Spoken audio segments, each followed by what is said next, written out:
खुलुमबाय रायजोफोर, आंनि गोदान भिडिअ नोंथांमोनखौ आंनि अननाय आरो मोजां मोननायखौ सिगांग्रो जासिग्रोनाय थाबाय।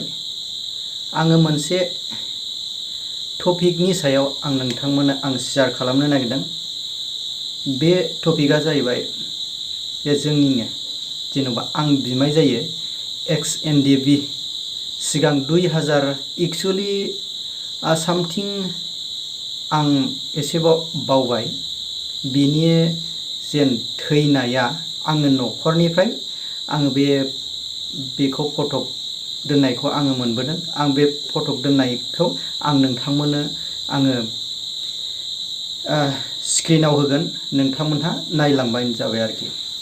बियो अलथिया नार्जारी, आं बिमाय जायोमोन। जेन बिथांनि जेन फिसालाया जेन दाबो दङ।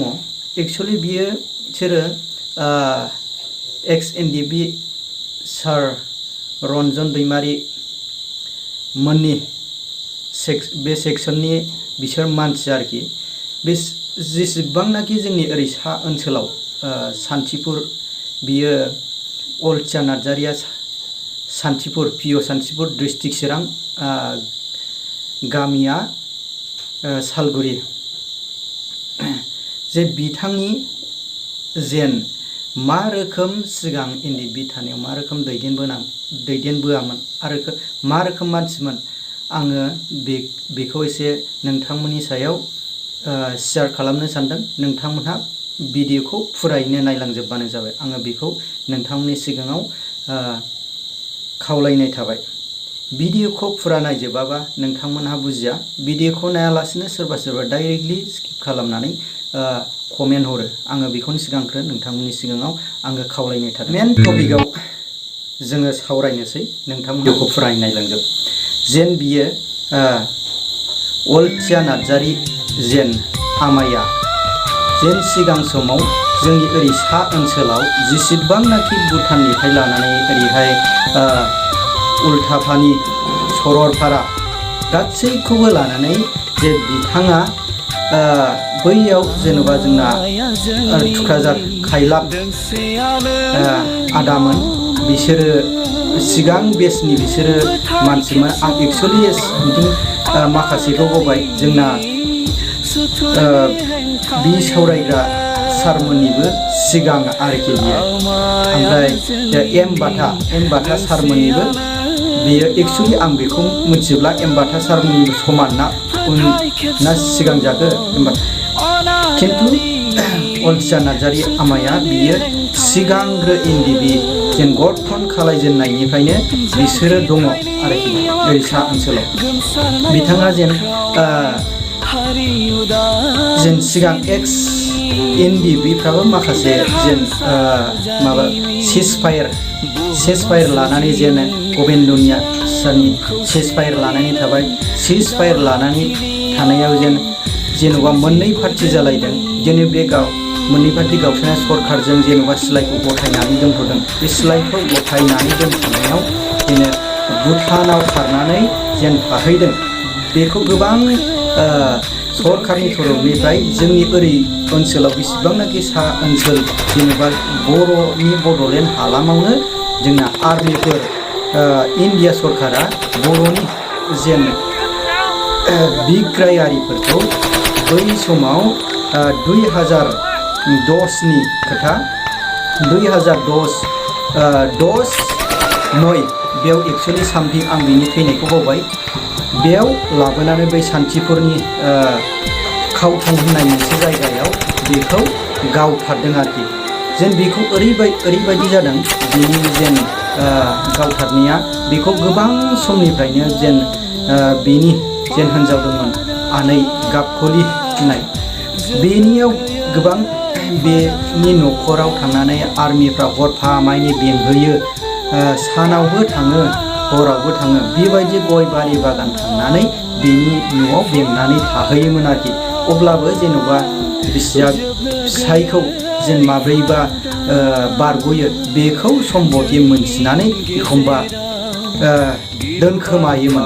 आरो बे समाव सानसेखालि सौफैनानै जेन न'आवनो दंमोन न'आव दंनानैफ्राय बेखौ बिसिया मिथिनानै बिसायखौ खिथानानै बियो खारखोमानो हाबाय। जेने खारखोमानानै गोबाव सम गैयाबाबो 1-2 माससो बायदि बियो भुटानाव खारनानै थाहैदों। भुटाननिफ्राय थाबोनानै जेब्ला फैनानै मोनसे जायगायाव बियो सोरजोंबा पार्टि जादोंमोन होननानै बेबायदि खोनादों आरोखि। बे पार्टि जानायाव बियो थानायाव बै माखासे जेनेबा एक्स NDFBफ्रानो सेसफायारफ्रा लाफानानै बै समाव गावजों गावनो माखासे गुबुन हारिनि थाखा बा फैसा लालायलायनानै बर'जों बर'नो बै समाव डिस्ट्रय खालामलायो, बुथारहोलायोमोन आरोखि। बेबायदि जानानै जेब्ला शान्तिपुर बा एक्सुवेलि बेखौ सामथिंसा रानिखातानि जा आर्मिफोर बेबायदि फैलायलायनानै गोबां नागिरनानै बेखौ उरावपारा होननाय जायगानिफ्राय हमनानै लाबोनानै बेखौ गोबां सेबदोंमोन। बेबायदि जालायदों आरोखि। माखासेनाव बोरै जाखो जेनेबा बेखौ खावथं होननाय मोनसे दै जों जायगायाव बेखौ गावथारफैदोंमोन होननानै न'नि मानसिया खोन्थादों आरोखि। जेबाव आं नोंथांमोननो एक्सुवेलि बिनि जेन फटक दङ बे फटकखौ नोंथांमोना आं होनो सानदों। नोंथांमोना बे फटकनि सायाव नायबानो जाबाय आरोखि। एक्सुवेलि बे रायजोफोर नोंथांमोना बेनि जेन फटकखौ मोजाङै सेबखाङाखै, क्लियार नुवाखै, अब्लाबो आं होनो सानबाय। आरो एक्स NDFB बिदा गिदिर एक्स NDFB मानाव गेदेर सारमोना बेनि मुंख्लं खाम्फाखौबो जेन बेनि मुंख्लं खाम्फायाबो जाहाथे बै जेनां दा जेनेबा बि रिमोनलां सारा जे बुंदों अरिजिनेल मुंख्लं बा बिर जोहोलावफोर बिथांमोननि मुङाव दिनैसिमबो गोबां भेरिफिकेसन जायाखै जों मोनथिनो मोन्दों। मानो होनोब्ला गोबां जोंनि दैदेनगिरिफोरनि बा मुंख्लंफोरनि बिर जोहोलावफोरनि गोथै सह'खौ जोङो मोनबोनाय जायाखै। बबेबा हाजोफ्राव, बहाबा दैफ्राव बा बबेबा हादोरफ्राव गोमानानै थाहैबाय। दा बिदि हिसाबै गभर्नमेन्ट साइडनिफ्राय भेरिफिकेसन खालामनो उसुबिदा जादों। दा माबोरै हायो बिथांमोनखौ बा बिथांमोननि न'खरफोरा दिनै एक्स ग्रेसियाखौ मोननो, बिनि सायाव जोङो सावरायनाय जादों। मानो होनोबा थाखा फैसाया गिदिर बाथ्रा नङा। गोबां जोंनि मुंख्लं न'खरफोरनिफ्राय बे बाथ्राखौ बुंहरदों।